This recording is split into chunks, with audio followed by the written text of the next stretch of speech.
नमस्कार मु ज्योतिष प्रशांत आपण को मोर यही टारो कार्ड रीडिंग वीडियो को आपण मानक स्वागत करुच्ची।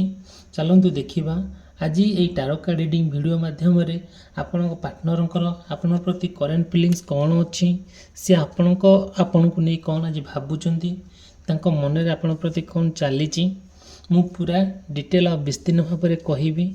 जदियो ये वीडियो को आप आरंभ शेष पर्यटन देखुंत अवश्य जानीपर आपणकर पार्टनर कौन आपण प्रति करेन्ट फिलिंग्स अच्छी आउ तांकर आपण प्रति केमिति लव इमोशन केमिति आपण सहित कनेक्ट होउची मु पूरा डिटेल कहबी। आउ जदि मो वीडियो को आपण देखुंत मो वीडियो ये आपण पसंद आसूची आपण लाइक करेंगे न डिसलाइक करेंगे आउ किछि प्रॉब्लम नहीं। आउ चैनल को सब्सक्राइब करने के भूलिए ना।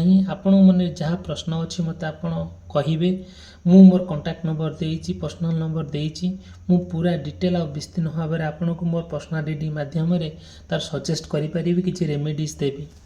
ठीक अच्छी चलतु आम देखा आपण को पार्टनर आपण को नहीं आज कौन भावुंट देखु आपण को पार्टनर ना आज आपण प्रति बहुत चिंतामग्न अच्छा बहुत चिंता करुँच आपण सहित कुआड़े बुलाबुली करने कुआड़े गोटे बुलवाई जावाई कि गोटे आपण सहित एकुटिया निर्जन स्थान भेटापी आउ बहुत एक्साइटमेंट अच्छा बहुत खुशी मन में देखा दूची जोटा कि आप भाभी पारे ना आउ गोटे अनुमान भी करें ना। आपण पार्टनर आपण को लेकिन आज एत सुंदर कथा भावुंट मन में बहुत गुड़े कथा आपण को कहवाई से भावी जदियो आप गोटे निर्जन स्थान में भेटापी आग्रह प्रकाश करुँच कि सी भेटापी आपण सहित गोटे एकुटिया प्लेस रे भेटापी चाहूँगी ताहले आपण को सी बहुत गुड़े कथा सुंदर कथा कहे आउ जोटा कि आपण मन मुग्ध पूरा जोटा कि आपण पूरा खुशी हेबे जोटा कि आपण भाभी पारिबे नै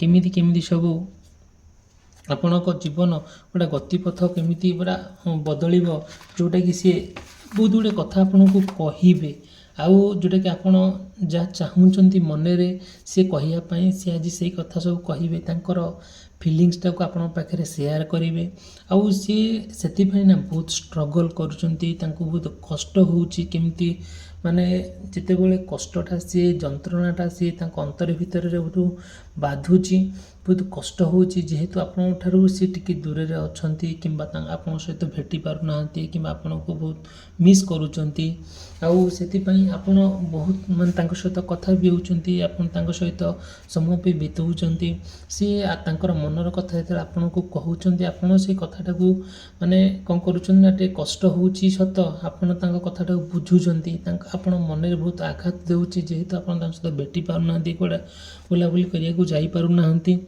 आउ जिते बड़े ना जे से चाहूँगी गोटे चार्मिंग जोटा कि खुशी अंतरर माने प्रेम जोटा कि आम कह इमोशन आपण को प्रति जो इमोशन लव इमोशन अच्छी गोटे भल पाइबार गोटे आंतरिकता अच्छी गोटे आपण सहित गोटे गोटे एक्सपीरियंस गोटे आम कहवा अच्छी जोटा कि सी चाहूँ से सब के मिस न करने आउ सब बेले ना से बहुत खुशी अनुभव करुँच जोटा कि तांकर जो रोमांटिक प्रपोजल सी आपन को दौरान जे हाँ मुझे जगार भेटिया चाहूँ ये सब कम करने को चाहूँगी आपण मनर कथा को सी बुझा चेष्टा करुँच आपणकर जो दुख कष्ट अच्छी तांको न पाइबापी आउ पाई पारु नाहंती सेतिपई से बहुत मन दुखे अच्छी आउ जो मैनिफेस्टेशन अच्छी तांकर आग्रह अच्छी कि आपण सहित गोटे कौन सुंदर मुहूर्त बीतेवा आउ गोटे जोटा कि तांकर अंतरर प्रेम जो पवित्र प्रेम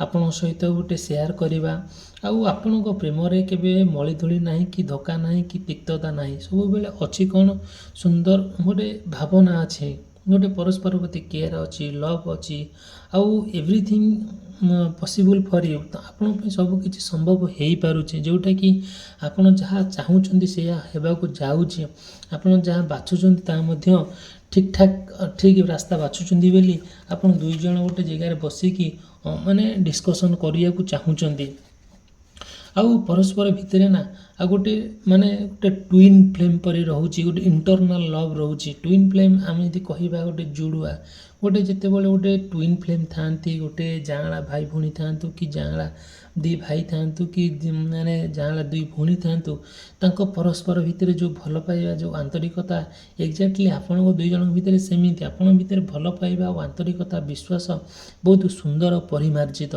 ଯେଉଁଟାକି କେହି ନା କୌଣସି ପର୍ସନ୍ ଆପଣଙ୍କୁ ଆପଣଙ୍କ ଭିତରେ ପଶି ପାରୁନାହାନ୍ତି। ଆଉ ସତେ ଯେମିତି ଆପଣଙ୍କୁ ସେ କଥା ଭାବିଲା ବେଳକୁ ବହୁତ ଖୁସି ଲାଗୁଛି, ବହୁତ ମାନେ ଭାରି ଭଲ ଲାଗୁଛି। ଆଉ ସବୁବେଳେ ଆପଣ ଚାହୁଁଛନ୍ତି ବାର ବାର ତାଙ୍କ ସହିତ ଗୋଟେ ମିଳାମିଶା କରିବା ପାଇଁ। ଯେତେବେଳେ ଆପଣ ତାଙ୍କଠାରୁ ସେ ଟିକେ ଦୂରେଇ ଯାଉଛନ୍ତି କିମ୍ବା ସେ ଟିକେ ଦୂରରେ ରହୁଛନ୍ତି କି କଥା ହେଇପାରୁନାହାନ୍ତି କି ଆପଣ ତାଙ୍କ ସହିତ ଗୋଟେ ଯାହା ଫିଲିଙ୍ଗସଟା ସେୟାର କରିପାରୁନାହାନ୍ତି, ଆପଣ ବହୁତ ଭାଙ୍ଗି ପଡ଼ୁଛନ୍ତି, ଆପଣଙ୍କ ହୃଦୟ ଭାଙ୍ଗି ଯାଉଛି, ଆପଣ ବହୁତ ମନ ଦୁଃଖରେ ଅଛନ୍ତି, ବହୁତ କଷ୍ଟ ପାଉଛନ୍ତି, ଯେଉଁଟାକି ଆପଣ ଭାବିପାରିବେ ନାହିଁ। ଏମିତି ଗୋଟେ ମଣିଷ ଯେତେବେଳେ ଗୋଟେ ପାର୍ଟନରକୁ ବିନା ତା'ର ଜୀବନ ଅଧା ବୋଲି ଆମେ ସବୁବେଳେ କହୁଛେ ଆଉ ଅନୁଭବ ବି କରୁଛେ, ଏକ୍ଜାକ୍ଟଲି ସେ ଆପଣଙ୍କର ହିଁ ହେଉଛି। ଆପଣଙ୍କର ଲଭ୍ ସମ୍ପୂର୍ଣ୍ଣ ଭାବରେ ଗୋଟେ ଦିଗମୋଡ଼ ହେଉଛି, ଗୋଟେ କେଉଁଠି ନା କେଉଁଠି ଅଭାବ ରହିଯାଉଛି, ଯେଉଁଟାକି ଆପଣ ତାଙ୍କ ଭିତରେ ଗୋଟେ ତିକ୍ତତା ସୃଷ୍ଟି ହେଉଛି। ତଥାପି ବି ଆପଣ ସେସବୁ ଜିନିଷଟାକୁ ମ୍ୟାନେଜ୍ କରିକି ଆଉ ଆପଣ ଚାଲିଛନ୍ତି। ଭାରି ମନ ଦୁଃଖରେ ଆପଣ ରହିଲେ ବି ସୁଦ୍ଧା ଆପଣଙ୍କର ଯେଉଁ ଆମ୍ବିସିୟସ୍ ଅଛି ଆଉ ଆପଣଙ୍କର ଯେଉଁ ପାସିଅନେଟ୍ ଅଛି, ଆଉ ସେଟା ସବୁବେଳେ କ'ଣ ହେଉଛି ନା ତାକୁ ଏକ୍ସପୋଜ୍ କରିବାକୁ ଚାହୁଁଛନ୍ତି ଆପଣ। ଆଉ ଗୋଟେ ଯେଉଁ ଆମ୍ବିସନ୍ଟା ନା, ଯେଉଁ ଆଗ୍ରହ ଅଛି, ଯେଉଁ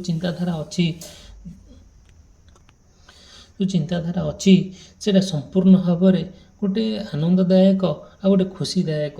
କିନ୍ତୁ ବଟ୍ ଯେତେବେଳେ ଆପଣ ଖୁସିଟାକୁ ଆପଣ ପାଇପାରୁନାହାନ୍ତି, ଆପଣ ଯେଉଁଥିରେ ଖୁସି ହେବେ ସେଇ ଜିନିଷଟାକୁ ଆପଣ ଗୋଟେ ମାନେ ପାଖରେ ଥାଇକି ବି ଆପଣ ସେଇ ଜିନିଷଟା ପାଖରେ ପହଞ୍ଚି ପାରୁନାହାନ୍ତି, ସେଥିପାଇଁ ତ ଆପଣ ଆହୁରି ମନ ଦୁଃଖରେ ଅଛନ୍ତି, ବହୁତ କଷ୍ଟ ମଧ୍ୟ ଲାଗୁଛି। ଆପଣଙ୍କର ଆନ୍ତରିକତା, ଇଚ୍ଛା ଯାହା ଅଛି ଯେ ପାର୍ଟନର ମୋ ପାଖରେ ରହୁ, ମୋ ପାଖରେ ଆଉ ବୁଲାବୁଲି କରିବାକୁ ଯାଉ, ଆମେ ପ୍ରତ୍ୟେକ ଜିନିଷ ଆମେ ସେଲିବ୍ରେସନ୍ କରୁ, ବାର୍ଥଡେ ହେଉ କିମ୍ବା ଆପଣଙ୍କର ଯେଉଁ ଷ୍ଟାର୍ଟିଂ ଡେଟିଂ ଡେଟ୍ ହେଉ କିମ୍ବା ଆପଣଙ୍କର ଆନିଭର୍ସରୀ ହେଉ କିମ୍ବା ଆପଣଙ୍କର ଫାର୍ଷ୍ଟ ମିଳନ ହେଉ, ସେ ଜିନିଷଟାକୁ ଆପଣ ସେଲିବ୍ରେସନ୍ କରିବାକୁ ଯାଉଛନ୍ତି, ଯେଉଁଟାକି ଆପଣ ସେଥିପାଇଁ ଆପଣ ବହୁତ ମାନେ ଖୁସି ଅଛନ୍ତି, ଯେଉଁ ଖୁସିରେ ଆପଣ ଭାରି ମାନେ ଏକ୍ସାଇଟେଡ଼୍ ଅଛନ୍ତି କି ଆପଣଙ୍କୁ ଏତିକି ସଜେଷ୍ଟ କରିପାରିବି, ଯାହା ଚାହୁଁଛନ୍ତି ସେୟା କରିବା ପାଇଁ। ଯଦି ଆପଣଙ୍କ ପାଇଁ ଟିକେ କଷ୍ଟ ହେଉଛି ସତ, କିନ୍ତୁ ଆପଣ କରନ୍ତୁ। ଯେତେବେଳେ ଗୋଟେ ମଣିଷ ମେଣ୍ଟାଲି ପିସ୍ ପାଇଁ, ମେଣ୍ଟାଲି ଶାନ୍ତି ପାଇଁ ସେ ସବୁ କିଛି କରିପାରେ। ଆଉ କାହିଁକି ନା ଭଗବାନ ଆମକୁ ସବୁ କିଛି ଦେଇଛନ୍ତି, କିନ୍ତୁ ଗୋଟେ ଜିନିଷ ଦେଇନାହାନ୍ତି, ସିଏ ହେଲା ଶାନ୍ତି ଟିକକ। ଦେଖନ୍ତୁ ଆପଣ ନିଜେ ଅନୁଭବ ବି କରିପାରୁଥିବେ, ଆମକୁ ଭଗବାନ କ'ଣ ନ ଦେଇଛି। ଖାଇବା ପାଇଁ ଖାଦ୍ୟ ଦେଇଛି, ପିନ୍ଧିବା ପାଇଁ ଡ୍ରେସ୍ ଦେଇଛି, ଶୋଇବା ପାଇଁ ବେଡ଼୍ ଦେଇଛି, ସବୁ କିଛି ଦେଇଛନ୍ତି ଭଗବାନ, କିନ୍ତୁ ଗୋଟିଏ ଜିନିଷ ଦେଇନାହାନ୍ତି, ସେ ହେଲା ଶାନ୍ତି ଟିକକ। ମଣିଷ ନା ସେ ଶାନ୍ତି ଟିକକ ଖୋଜିବଲେ ଯେତେବେଳେ ଗୋଟେ ପାର୍ଟନର ପାଖରେ ଥାଏ, ଯେତେବେଳେ ପାର୍ଟନର ସହିତ ଆପଣ ଯେଉଁ କଥା ସେୟାର କରିବେ, ଯେମିତି ଆପଣ କମ୍ଫର୍ଟେବୁଲ୍ ହେଇପାରିବ, ଅନ୍ୟ କାହା ସହିତ ସେତିକି ହେଇପାରିବେ ନାହିଁ। ଆପଣ ଚାହୁଁଛନ୍ତି ଆପଣ ଜୀବନକୁ ଆପଣ ଏନ୍ଜୟ କରନ୍ତୁ, ଆପଣ ବହୁତ ଭଲରେ ଆପଣ ସମୟ ବିତୁ, ଆପଣ ଜୀବନର ଶେଷ ନିଶ୍ୱାସ ପର୍ଯ୍ୟନ୍ତ କେବେ କୌଣସି ପରିସ୍ଥିତିରେ ବି ପ୍ରୋବ୍ଲେମ୍ ନ ଆସୁ ବୋଲି ଆପଣ ସମ୍ପୂର୍ଣ୍ଣ ଭାବରେ ମେଣ୍ଟାଲି ପ୍ରସ୍ତୁତ ହେଇକି ଅଛନ୍ତି। ମୋର ଯଦି ଭିଡ଼ିଓଟି ଭଲ ଲାଗୁଥାଏ, ମୋ ଭିଡ଼ିଓକୁ ଲାଇକ୍ କରି ଚ୍ୟାନେଲ୍ ସବସ୍କ୍ରାଇବ୍ କରିବା ପାଇଁ କେବେ ବି ଭୁଲିବେ ନାହିଁ। ଯଦି ମନରେ ଏମିତି କିଛି ପ୍ରଶ୍ନ ଅଛି ଆପଣ ପାର୍ଟନରକୁ ନେଇକି ମୋତେ ଆପଣ ପଚାରି ପାରିବେ। ମୋର କଣ୍ଟାକ୍ଟ ନମ୍ବର ଦେଇଛି, ପର୍ସନାଲ୍ ନମ୍ବର ଦେଇଛି, ମେସେଜ୍ କରିପାରିବେ କିମ୍ବା ଆପଣ କଲ୍ କରିପାରିବେ। କିଛି ବି ମନରେ ରିଗ୍ରେଟ୍ କରିବେ ନାହିଁ, ମୁଁ କମ୍ପ୍ଲିଟ୍ ଭାବରେ ଆପଣଙ୍କୁ ହେଲ୍ପ କରିବି। That is my responsibility and A duty. ଠିକ୍ ଅଛି, ଆମେ ଚାଲନ୍ତୁ ଆମର ଭିଡ଼ିଓ କଣ୍ଟିନ୍ୟୁ କରିବା। ଦେଖନ୍ତୁ ସବୁବେଳେ ନା ଗୋଟେ ଯେତେବେଳେ ଆପଣ କୌଣସି ନା କୌଣସି ପରିସ୍ଥିତିକୁ ଆଖି ଆଗରେ ରଖିକି ଆପଣ ଟ୍ରାଏ କରନ୍ତି କି ଆପଣ ପାର୍ଟନର ସହିତ ଗୋଟିଏ କ'ଣ କରିବା ପାଇଁ, ଗୋଟେ ଶେଷ ପଏଣ୍ଟରେ, ଗୋଟେ କନକ୍ଲୁଜନ୍ ପଏଣ୍ଟରେ ପହଞ୍ଚିବା ପାଇଁ, କିନ୍ତୁ ବଟ୍ ପହଞ୍ଚି ପାରନ୍ତି ନାହିଁ। କେଉଁଠି ନା କେଉଁଠି ଗୋଟେ ଅଭାବ ରହିଯାଏ, କେଉଁଠି ନା କେଉଁଠି ଗୋଟେ ଲାକୁନା ରହିଯାଏ। ସେଥିପାଇଁ ନା ଆପଣ ବହୁତ ମାନେ ଜାଗାରେ ମାନେ ବହୁତ ଗୁଡ଼ିଏ କଥା ଆପଣଙ୍କର ରିଜେକ୍ଟ ହେଇଯାଏ ଆପଣଙ୍କ ପାର୍ଟନର ପାଖରେ। ସେଥିପାଇଁ ନା ଆପଣ ବହୁତ ମନ ଦୁଃଖ କରନ୍ତି, ବହୁତ କଷ୍ଟ ମଧ୍ୟ ପାଆନ୍ତି। ଧୀରେ ଧୀରେ ଆଉ ସେଇ ଜିନିଷଟା ପ୍ରତି ଆପଣ ବହୁତ ଧ୍ୟାନ ଦିଅନ୍ତି। ଆଉ ଯେତେବେଳେ ଆପଣଙ୍କ ସମ୍ପର୍କ ଗୋଟେ ଲଙ୍ଗ୍ ଡିଷ୍ଟାନ୍ସ ଆଡ଼କୁ ଗତି କରେ, ସେତେବେଳେ ନା ଆପଣ ଗୋଟେ କିଛି ଚିନ୍ତା କରିପାରନ୍ତିନି କାହିଁକି ଏମିତି ହେଉଛି, ଆକ୍ଚୁଆଲି ରିଏଲ୍ ଘଟଣାଟା କ'ଣ। ଆପଣ ସବୁବେଳେ ତାଙ୍କ ମନର କଥା ଜାଣିବା ପାଇଁ ସବୁବେଳେ ଟ୍ରାଏ କରନ୍ତି। ସିଏ ଯାହା ଗୋଟେ ଭାବନ୍ତି ଆପଣଙ୍କ ପାଖରେ ଆଗେ କୁହନ୍ତି, ଆପଣଙ୍କୁ ସିଏ ସେୟାର କରନ୍ତି, ଆପଣ ମଧ୍ୟ ତାଙ୍କୁ ବହୁତ ଗୁଡ଼ିଏ କଥା ସେୟାର କରନ୍ତି। ତାଙ୍କର ମନର କଥା ସବୁବେଳେ ଆପଣଙ୍କୁ ସିଏ କୁହନ୍ତି, ଆଉ ସବୁବେଳେ ସିଏ ଆପଣ ଶୁଣନ୍ତି। ଆଉ ଯେତେବେଳେ ଗୋଟେ ମଣିଷ ଜଣେ ଜଣକୁ କହୁଛି, ସେ ମଣିଷ ଶୁଣିବାଟି ଦରକାର। ଯଦି ଗୋଟେ ମଣିଷ ଜଣକୁ କହୁଛି ସେ ଶୁଣିବ ନାହିଁ, ଭାରି ଖରାପ ଲାଗେ, ବହୁତ ଦୁଃଖ ବି ମଧ୍ୟ ପ୍ରକାଶ କରିବାକୁ ପଡ଼ିଥାଏ, ଯେଉଁଟାକି ଭାବି ହେବ ନାହିଁ, ଆଉ କେତେ କଷ୍ଟ ଆସିଯାଏ। ଆଉ ଗୋଟେ ସବୁବେଳେ ନା ଆପଣ ଯାହା ହଉ ନା କାହିଁକି ଆପଣ ସବୁବେଳେ କ'ଣ କରନ୍ତି, କର୍ମ ଉପରେ ବହୁତ ଧ୍ୟାନ ଦିଅନ୍ତି। ଆପଣ ନିଜ ଡ୍ୟୁଟି, ନିଜର କର୍ମ, ନିଜର ଯାହା ସବୁ ଅଛି, ଘରର କାମ ହଉ କିମ୍ବା ନିତ୍ୟ ମାନେ ଅନ୍ୟାନ୍ୟ ସବୁ ଯେଉଁ କାମ ଅଛି ସବୁ, ସେଥିରେ ଆପଣ କେମିତି ଭଲ ଇନକମ୍ କରିବେ, କେମିତି ଭଲ ଜାଗାରେ ରହିବେ, କେମିତି ଭଲ ପୋଜିସନରେ ପହଞ୍ଚିବେ, ତା କଥା ମଧ୍ୟ ବହୁତ ଚିନ୍ତା କରନ୍ତି, ବହୁତ ମାନେ ଆନନ୍ଦ ପାଆନ୍ତି, ଯେଉଁଟାକି ଆପଣ ଭାବିପାରିବେ ନାହିଁ। ଆଉ କେତେ ଯେ ସେ ଆନନ୍ଦର ମାନେ ମୂଲ୍ୟ, ଯେଉଁ ମୂଲ୍ୟ କ'ଣ ହୁଏ ନା କେବେ କାଉଣ୍ଟ କରି ହୁଏନି କି ମେଜର କରି ହୁଏ ନାହିଁ। ଦେଖନ୍ତୁ, ଯେତେବେଳେ ଆପଣ ଆପଣଙ୍କ ପାର୍ଟନର ସହିତ ଗୋଟିଏ ଚିନ୍ତା କରୁଛନ୍ତି, କ'ଣ ଗୋଟେ କରିବା ପାଇଁ, ଆପଣ ମନର କଥା ଆପଣ ତାଙ୍କୁ କହୁଛନ୍ତି, ସିଏ ବି ଆପଣଙ୍କୁ କହୁଛନ୍ତି।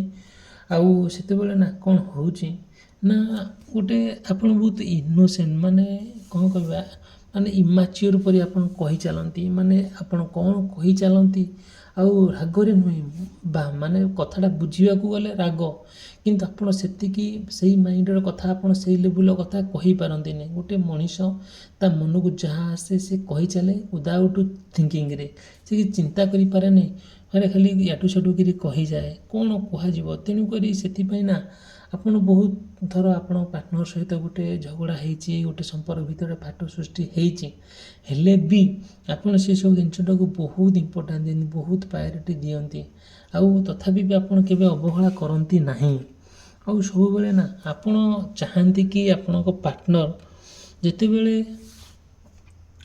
ଆପଣ ସେତେବେଳେ ନା ଆଉ ସିଙ୍ଗିଲ୍ ଗୋଟେ ମୁହୂର୍ତ୍ତ ବିତେଇବା ପାଇଁ ଆପଣ ଗୋଟେ ଡିସାଇଡ଼୍ କଲାବେଳେ ଠିକ୍ ଏକ୍ଜାକ୍ଟଲି ସେଇ ସମୟରେ ଆପଣ ପାର୍ଟନରଙ୍କର ଫୋନ୍ ଆସୁ କିମ୍ବା ମେସେଜ୍ ଆସୁ, ଆଉ ଇମିଡ଼ିଏଟଲି ଇନଷ୍ଟାଣ୍ଟଲି ଆପଣଙ୍କର ସହିତ ଗୋଟେ ଝଗଡ଼ା ହେଇଥିବ, 2 ମିନିଟ୍ ଗଲା ପରେ ସିଏ ଭୁଲି ଯାଇଥିବେ, ଆପଣ ବି ଭୁଲି ଯାଇଥିବେ।